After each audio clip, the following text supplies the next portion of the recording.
ராமனின் வில்லிலிருந்து அம்புகளாக புறப்பட்டு ஆலயத்தை காப்பதற்காக இங்கே கூடியிருக்கக்கூடிய அத்தனை இளைஞர்களுக்கும் சகோதரிகளுக்கும் என்னுடைய வணக்கங்கள். காஞ்சி மாநகரம் என்று சொன்னால் உலகத்திற்கு வழிகாட்டிய நகரம், அறிவு கொடுத்த நகரம், ஆன்மீக நகரம்.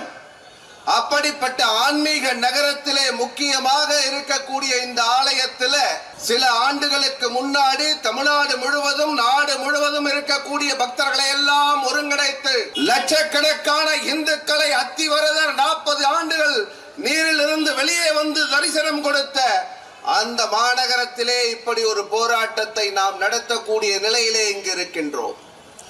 இந்த ஆர்ப்பாட்டத்திற்கு முன்னால பேசும் பொழுது ஒருத்தர் சொன்னார், நம்முடைய செல்வி அவர்கள் பேசும் பொழுதும் கூட இதை குறிப்பிட்டார். அத்திவரதர் தரிசனம் பண்றதுக்கு 48 நாள் பல லட்சக்கணக்கான மக்கள் வந்தாங்க. ஆனா அதே அத்திவரதர் ஆலயத்திற்கு பிரச்சனைன்னு சொன்னா இங்கே வந்திருக்கக்கூடிய அத்தனை பேரும் மிக குறைந்த எண்ணிக்கைன்னு நினைச்சிடாதீங்க. ஒவ்வொருவரும் 1000 பேருக்கு சமமானவர்கள். இந்த 1000 பேருக்கு சமமான ஒவ்வொருவரும் சேர்ந்து இந்த இடத்துல ஒன்றாக கூடியிருக்கின்றோம். ஏன்? ஆலயத்தை பாதுகாப்பதற்காக. சாமி பார்த்துக்கோ சாமி பார்த்துக்கோன்னு சொல்லி விட்டுடுவாங்கன்னு சொன்னாங்க. சாமி சும்மா செய்யல, ஆசாமிகளை பார்க்க சொல்லி இருக்கின்றார். சாமி சொல்லி இருக்கிறது ஆசாமிகள் பார்க்க வேண்டும் என்று சொல்லி இருக்கின்றார்.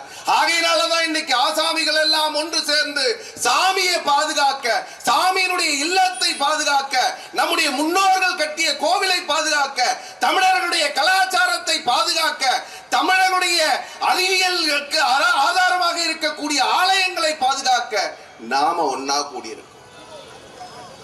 நம்ம ஊர்ல யாராவது ஒருத்த மேல வழக்கு கொடுத்தா அவனை என்ன சொல்லுவோம்? வழக்கு புகார் இருக்கு, அவன் நிறைய தப்பு பண்றான், அவனுக்கு காவல் நிலையத்தில் என்ன சொல்லி கூப்பிடுவாங்க?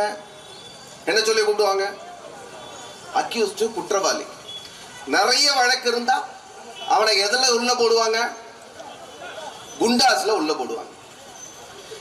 நம்ம பால மணிமாறஞ்சி சொல்லும் போது ஹைகோர்ட்ல 10,000 நம்முடைய செல்வி அவர்கள் சொல்லும் பொழுது 10,000க்கும் அதிகமான கேஸ் இருக்குல்லாம் சொன்னார். யார் மேல? இந்து அறநிலையத்துறை மேல, இந்து சமய அறநிலையத்துறை மேல. அவங்களை என்ன சொல்லி கூப்பிடலாம்? என்ன சொல்லி கூப்பிடணும்? அக்யூஸ்ட்னா சொல்லி கூப்பிடணும். ஒரு கேஸ் 2 கேஸ்னா பரவாயில்லைங்க, 10,000 கேஸ் இருக்கு. அந்த துறை தமிழகத்தில் இருக்கக்கூடிய அரசு துறைகளிலே மிக அதிகமான வழக்குகளில் சந்தித்துக் கொண்டிருக்கக்கூடிய ஒரு துறை என்று சொன்னால் அது இந்து சமய அறநிலையத்துறை. அப்படிப்பட்ட துறையை என்ன சொல்லி சொல்லலாம்? போக்கிரி துறைன்னு சொல்லலாம். என்ன சொல்லலாம்? அவன் செயல்படுறது எல்லாமே போக்கிரித்தனமாக செயல்படுகின்றான். அந்த துறை செயல்படுவது எடுத்தன் கவுத்தன்னு சொல்லி அவன் நினைக்கிறத செஞ்சிட்டு இருக்கான். தமிழ்நாட்டில் இருக்கக்கூடிய கோவில்களை எல்லாம் 45,200 சொச்சம் கோவில்களை அவங்களுடைய கட்டுப்பாட்டில் வச்சுட்டு இருக்காங்க. அதுக்கு அவங்க கட்டுப்பாட்டில் இருக்கக்கூடிய கோவில்களை என்ன வேணா செய்யலாம், அவன் தான் முதலாளின்னு நினைச்சிட்டு இருக்கான். டேய், கோவிலை பாதுகாக்க வெளியே நிற்கக்கூடிய செக்யூரிட்டியும் நீயும் ஒண்ணுடா. அங்க இருக்கக்கூடிய கடவுள் தான் முதலாளி, உள்ள இருக்கக்கூடிய கடவுள் தான் முதலாளி. அது எந்த கோவிலாக இருந்தாலும் சரி, சிவன் கோவிலாக இருந்தாலும், பெருமாள் கோவிலாக இருந்தாலும், முருகர் கோவிலாக இருந்தாலும், அங்க இருக்கக்கூடிய கடவுள் தான் முதலாளி. நீ எல்லாம் யாரு? நீ எல்லாம் யாரு? நீ எல்லாம் ஒரு செக்யூரிட்டி. உனக்கு என்ன வேலை? அதான் நம்ம பாலமணிமாறன் சொன்னார், HRNCக்கு என்ன வேலை? வரக்கூடிய சொத்தை, இருக்கக்கூடிய சொத்தை பாதுகாக்கிறதா உன் வேலை. ஆனா என்ன பிரச்சனைன்னா, யார் பாதுகாக்கணும்? ஒரு நல்லவன், ஆன்மீகத்து மேல நம்பிக்கை இருக்கக்கூடியவன் பாதுகாக்கணும். ஆனா யார் இப்ப பாதுகாக்கிறதா சொல்றது? திருட்டு பைய கிட்ட இருக்கு, போக்கிரி பைய கிட்ட இருக்கு. இந்த போக்கிரி துறை கிட்ட இந்த கோவில்கள் எல்லாம் மாட்டிட்டு திண்டாடிட்டு இருக்கு. 1980 5,25,000 ஏக்கர் நிலங்கள் ஆலயங்களுக்கு இருக்கிறது. பட்டியல் போட்டா 2016 நீதிமன்றத்தில் வந்து சொல்றான், இல்ல 5,25,000 ஏக்கர் நிலங்கள் இருந்தது, என்னவோ உண்மைதான். ஆனா இப்ப எவ்வளவு இருக்குன்னு சொன்னா 4,76,000 ஏக்கர் நிலம் தான் இருக்கு. மீதி இருக்கக்கூடிய 50,000 ஏக்கர் நிலம் காணல அப்படின்னு சொல்றான். எங்க நீதிமன்றத்துல சொல்றது யாரு? இந்து சமய அறநிலைத்துறை. எங்கடா போச்சு 50,000 ஏக்கர் நிலம்? காணாம போச்சு. இந்த நம்ம வடிவேலு சினிமால ஒரு படத்துல வரும், கிணத்தை காணோண்டான்னு. அந்த மாதிரி 50,000 ஏக்கர் நிலத்தை காணலன்னு இந்து சமய அறநிலைத்துறை சொல்றான். ஏண்டா 50,000 ஏக்கர் நிலம் இல்ல, 5,25,000 ஏக்கர் நிலத்தை பாதுகாக்கிறதுக்கு தானே இந்து சமய அறநிலைத்துறை. என்னடா பண்ணிட்டு இருந்த? இல்லைங்க, காணாம போச்சு.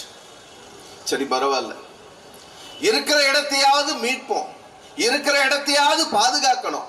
அதுக்காக இந்து சமய அறநிலைத்துறையினுடைய வலைத்தளத்துல அவங்களுடைய பப்ளிக் டொமைன்ல எங்கெல்லாம் ஒவ்வொரு கோவிலுக்கும் எவ்வளவு சொத்து இருக்கு அதையாவது பதிவு பண்ணுடா அப்படின்னு சொல்லி நீதிமன்றம் சொல்லுது. நீதிமன்றம் சொன்ன உடனே இவங்க என்ன பண்றாங்க? பதிவு பண்றாங்க ஐயா அப்படின்னு சொல்லி 3 ஆண்டுகள் எதையும் பண்ணல.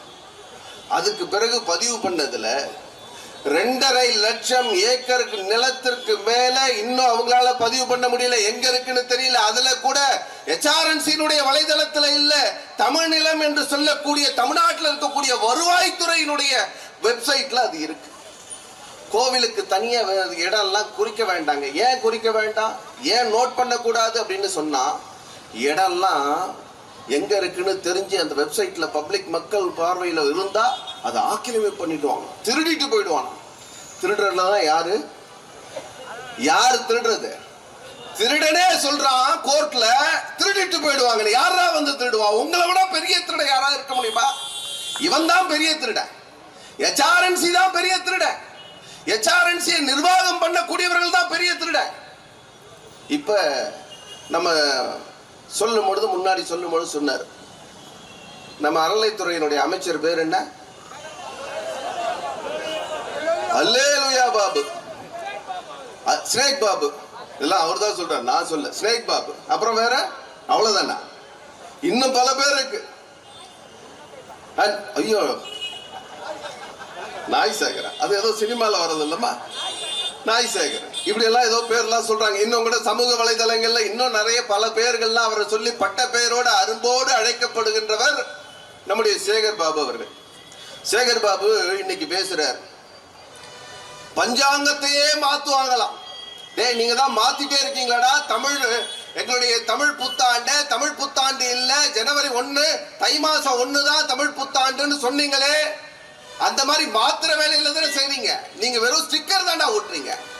தமிழ்நாடு முழுக்க 3000க்கும் அதிகமான கோவில்களுக்கு நாங்க கும்பாபிஷேகம் பண்ணிட்டோம்னு சொல்றாங்க. பாருங்க, இது ஆன்மீக ஆட்சி. யார் சொல்றது? அல்லேலூயா பாபு. இது ஆன்மீக ஆட்சி, திராவிட ஆட்சி, திராவிட மாடல் ஆட்சி, ஆன்மீக ஆட்சின்னு சொல்றான். எது ஆன்மீக ஆட்சி? 3000 கோவிலுக்கு நீ கோவில் கும்பாபிஷேகம் பண்ண?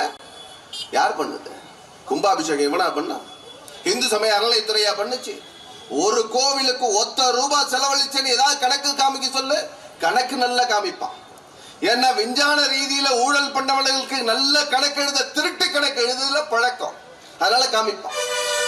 தமிழ்நாட்டில் இருக்கக்கூடிய 3000 சொச்சம் கோவில்கள்ல கும்பாபிஷேகம் நடந்திருக்கிறது என்று சொன்னால், அந்த பகுதியில் இருக்கக்கூடிய ஆன்மீக பெரியவர்கள், பக்தர்கள் அவங்களுடைய கை காசை போட்டு கோவில்ல கும்பாபிஷேகம் பண்ணிருக்கான். ஆனா இவன் நான் தான் பண்றேன்றான். இந்த வீரத்துறவி ராமகோபாலன் அவர்கள் அடிக்கடி சொல்வார், மூட்டை தூக்குறவன் கிட்டத்தட்ட ஒரு 100 கிலோ மூட்டையை கஷ்டப்பட்டு ஒருத்தன் தூக்குவான். பக்கத்துல ஒருத்தன் வந்து கூடவே வந்துட்டு இருப்பான். இவன் மூட்டை தூக்கி கஷ்டப்பட்டு வரும்போது அவன் மூச்சு விட்டுட்டே வருவான். யார் மூட்டை தூக்குறவன், யார் மூச்சு விடுறவன்டா? மூட்டை தூக்குறவன் இந்துக்கள், இந்து பக்தர்கள் மூட்டை தூக்குறான், கஷ்டப்பட்டு கோவில் கட்டுறான், உழைத்த பணத்துல கோவில் கட்டிட்டு இருக்கான், கும்பாபிஷேகம் நடத்துறான். ஆனா மூச்சு விடக்கூடிய சேகர் பாபு இந்த திராவிட மாடல் ஆட்சி. யாரை ஏமாத்துற? எத்தனை இடத்துல இப்படி ஏமாத்திட்டு இருக்கீங்க?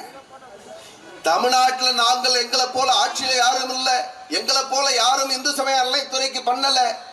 தமிழ்நாட்டில் இருக்கக்கூடிய மிக முக்கியமான கோவில்களாக தினசரி கோடிக்கணக்கில் வருமானம் வரக்கூடிய கோவில்கள் எல்லாம் இன்னைக்கு கோவிலுடைய கஜானா காலி.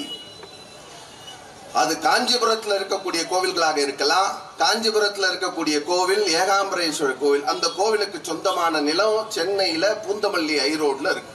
அங்க ஒரு பள்ளிக்கூடம் இருந்தது. அந்த பள்ளிக்கூடத்தை ஒட்டி ஒரு பழமையான கட்டிடம், அந்த பழமையான கட்டிடத்துக்கு சொந்தக்காரர் தான் காஞ்சிபுரம் ஏகாம்பரேஸ்வரர் கோவிலுக்கு அந்த இடத்தை எழுதி வச்சார். இன்னைக்கு அந்த இடம் எப்படி இருக்குன்னா ஒட்டு மொத்தமா இடிச்சு அந்த பள்ளிக்கூடத்தை நடத்திட்டு இருக்கு. ஏகாம்பரேஸ்வரர் கோவில் நிர்வாகம்ங்கிற பேர்ல HRNC நடத்திட்டு இருக்காங்க. காலியாக இருக்கக்கூடிய இடத்துல ஒரு கல்லூரி கட்ட போறாங்க. என்ன கல்லூரி? நர்சஸ் காலேஜ், அதாவது செவிலியர் கல்லூரி கட்ட போறாங்க. யாரோட இடத்துல யாரா கோவில் கட்டுறது, யாரா கல்லூரி கட்டுறது?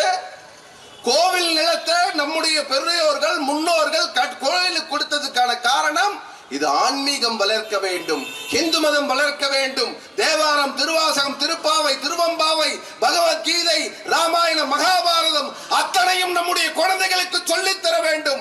ஆகவே இந்த கோவில் நிலத்திற்காக கொடுக்கப்பட்டிருக்கக்கூடிய அத்தனையும் கோவிலுடைய வளர்ச்சிக்காக பயன்பட வேண்டும், மதத்திற்காக பயன்பட வேண்டும். மதத்தை காக்க, மதத்தை பரப்ப, மதத்தை பாதுகாக்க இந்த இடம் பரப்ப வேண்டும். இந்த இடம் கொடுக்கப்பட்டிருக்கிறது. அப்படித்தான் முன்னோர்கள் கொடுத்தான். ஆனா இவன் நான் கல்லூரி கட்டுறேன், வணிக வளாகம் கட்டுறேன் அப்படின்னு சொல்லி கட்டுறதுல கான்ட்ராக்ட்ல கொள்ளை அடிச்சிட்டு இருக்கான். தமிழ்நாட்டில் இருக்கக்கூடிய அத்தனை கோவில்களுடைய நிதியும் இல்ல, நூற்றுக்கணக்கான கோடி ரூபாய் மதிப்புள்ள பல இடங்கள் இன்னைக்கு காணாமல் போய்கொண்டிருக்கிறது. நம்முடைய இந்த இந்து சமய அறநிலையத்துறையினுடைய கட்டுப்பாட்டில் இருக்கக்கூடிய இந்த 45,000 கோவில்களும் இவர்களுடைய கட்டுப்பாட்டில் இருக்கிற அத்தனை கோவில்களும் சீரழிந்து கொண்டிருக்கிறது. நம்முடைய வருங்கால சந்ததி நம்ம பார்த்து சண்டை போடும் திட்டம். ஏண்டா என் தாத்தா பாட்ட முப்பாட்ட இவெல்லாம் பத்திரமா மிக பிரம்மாண்டமான ஆலயங்கள், தமிழர்களுடைய கலாச்சாரத்தின் அடையாளமாக, அறிவியலின் ஆதாரமாக கட்டி வைத்த கோவில்கள், அந்த கோவிலை எல்லாம் அவன் பத்திரமா கட்டி வச்சுட்டு போனான். 1000 ஆண்டுகள் நின்றது. அதை பத்திரமா பாதுகாத்து அடுத்த சந்ததிக்கு கொடுக்க வேண்டிய இந்த தலைமுறை அதை செய்யவில்லை என்று சொன்னால் வருங்கால சந்ததி நம்மை பார்த்து காரி துப்போம். இந்துக்களை பார்த்து கேள்வி கேட்பான். நீ கட்டி முடிக்க வக்கில்லாம, பாதுகாக்க முடியாத வக்கில்லாம நிக்கிறியேன்னு பார்த்து கேட்பான். ஆகையினால ஒவ்வொரு இந்துவும் நம்முடைய ஆலயங்களுக்கு, நாம் வழிபடக்கூடிய கோவில்களுக்கு போகும் பொழுது கோவில்ல நடக்கக்கூடிய அட்டுழியங்கள், அராஜகங்களை பார்த்து கேள்வி கேட்க வேண்டும். போய் சண்டை போட வேண்டாம், சட்டையை பிடிச்சு இழுத்து அடிக்க வேண்டாம், காலரை பிடிச்சு இழுக்க வேண்டாம். அப்புறம் ஏதாவது இப்படி எல்லாம் சொன்னா ஏதோ கலவரத்தை தூண்டுற முயற்சி பண்றாங்கன்னு வாங்க. யாரும் எதுவும் பண்ணாதீங்க, போய் கேள்வி மட்டும் கேளுங்க. எங்கயா போச்சு பள்ளி கேளு, சந்திரன் எங்க, சூரியன் எங்க, கேள்வி கேளு. எல்லாருக்கும் உரிமை இருக்கு. நமக்கும் அந்த கோவிலுக்கும் இருக்கக்கூடிய உரிமையை தடுப்பதற்கு நடுவுல குறுக்காக நின்று கொண்டிருப்பதுதான் இந்து சமய அறநிலைத்துறை. அப்படிப்பட்ட இந்து சமய அறநிலைத்துறை தமிழகத்தில் இருந்து அப்படி ஒரு துறை இருந்தது என்று சொல்ல இல்லாத நிலைக்கு வேறும் வேரடி மண்ணும் இல்லாமல் காணாம போகக்கூடிய நாள் வெகு தொலைவில் இல்ல, வெகு விரைவிலே வரும் என்று சொல்லி வாய்ப்புக்கு நன்றி கூறி விடைபெறுகிறேன். நன்றி, வணக்கம். சென்னையோட next biggest real estate booming லொகேஷனான சென்னை பெங்களூர் ஹைவேல ஒரு பிளாட் வாங்கணும்னு பிளான் பண்றீங்களா? பூந்தமல்லியில 6,000 per square feet, ஸ்ரீபெரும்புத்தூர்ல 4,000 per square feet market price இருக்கும்போது நம்ம ஜி ஸ்கொயர்ல மட்டும்தான் half the price of Sriperumbudur and 1/3 the price of பூந்தமல்லியிலேயே உங்களுக்கு வில்லா பிளாட்ஸ் கிடைக்கும். Yes, launching G Square Etana Attandalam near Savitha Medical College. Early bird price of villa plots வெறும் 1,790 per square feet. அதுவும் for first 15 bookings only. For bookings call 8939750009. Tamil செய்தி தொலைக்காட்சி வரலாற்றில் முதன்முறையாக சட்டமன்றம், அரசியல், நிர்வாகம், ஆன்மீகம், தமிழ், கலாச்சாரம், தேச பாதுகாப்பு, அதிரடியான கேள்விகள், அசர வைக்கும் பதில்கள், தமிழக ஆளுநர் RN ரவி பங்கேற்கும் சிறப்பு நேர்காணல் நமது தமிழ் ஜனம் தொலைக்காட்சியில் விரைவில்.